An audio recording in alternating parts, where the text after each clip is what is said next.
The weight of betrayal. It was the days of the 1857 War of Independence. The streets of Delhi reeked of blood. The roar of cannons, the clash of swords, and the cries of men shook the air. Amidst this chaos, a young English officer, Richard, stood at his post. But Richard's heart was different from the other soldiers.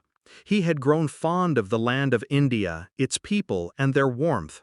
Most of all, of a young Indian woman named Alia. Her family had given Richard shelter when he was wounded in an ambush. From there, a fragile bond was born, of trust and unspoken affection.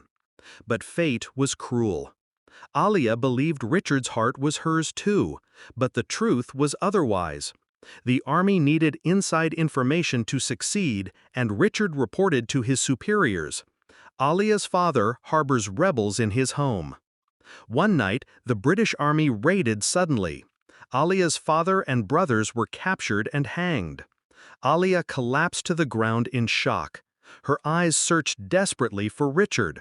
And there he was, standing in the burning glow, in his red uniform, eyes lowered, but his hand firm on the hilt of his sword.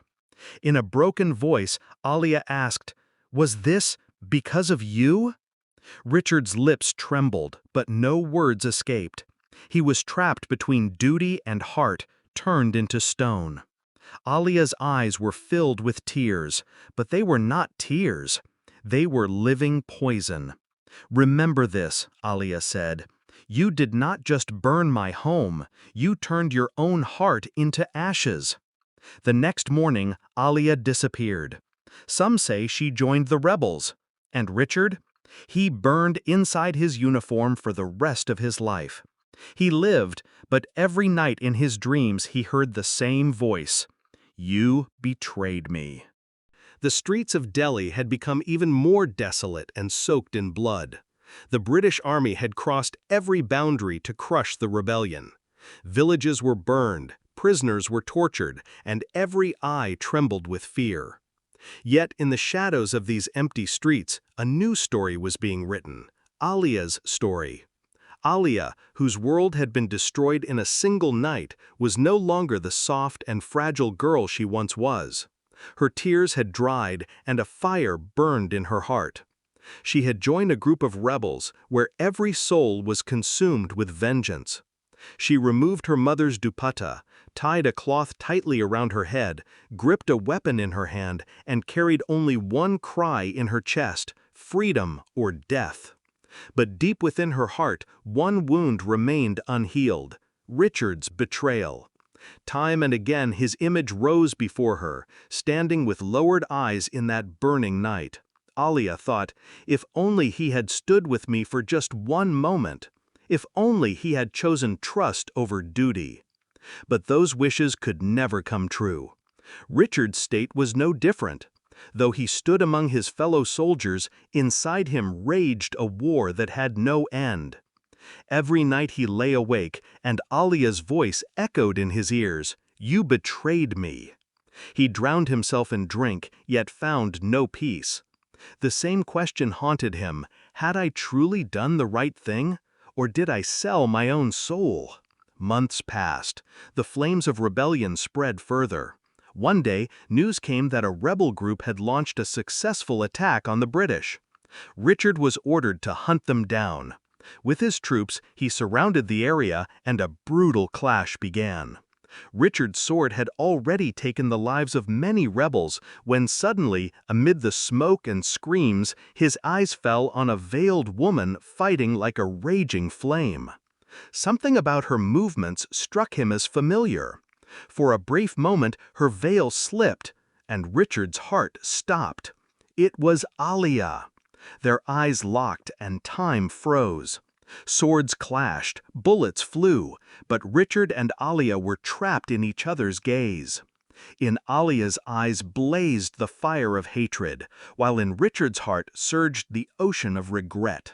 Alia, the name slipped from Richard's lips, but she gave no reply. She raised her sword and leapt at him.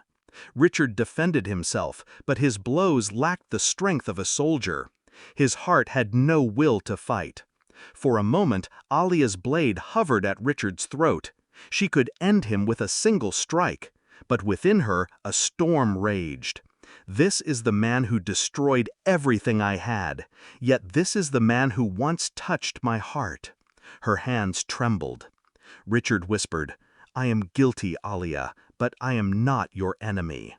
Hearing this, Alia lowered her sword and vanished into the smoke. Richard collapsed to the ground, tears streaming from his eyes. For the first time, he realized that war was not only fought on lands, but also in hearts, and both of them had already lost. That night, Alia spoke to no one in the rebel camp. She sat in silence, but in her eyes, another battle was being born. She wondered, is revenge truly my destiny? Or must I live with this betrayal forever? Meanwhile, Richard made his choice. He decided he would no longer provide intelligence to his army. For the first time, his heart commanded him to live with truth, even if the price was his life. The story was not over. This was only the beginning of a tale of betrayal, love, and war, written not only on lands, but etched deep into souls. In the darkness of night, Delhi looked like a graveyard. Smoke and fire covered the sky. British troops patrolled everywhere, and the rebels hid underground. The war had now reached its final stage. Alia was with a large group of rebels. Their plan was to attack the British fort at dawn. Yet her heart was restless. She knew Richard would be there. She kept asking herself, will this be our last meeting? Will I take my revenge with my sword, or will my heart stop me once again? Meanwhile, Richard could not sleep. Over and over he saw Alia's face, that moment when she had held her blade at his throat but spared his life. He knew tomorrow's battle would be decisive, and perhaps neither of them would survive. If death awaits me tomorrow, I want it to be on my own terms, not as a betrayer, but in truth. The morning sun rose red as blood. The battlefield was set before Delhi's fort. The roar of cannons shook the earth.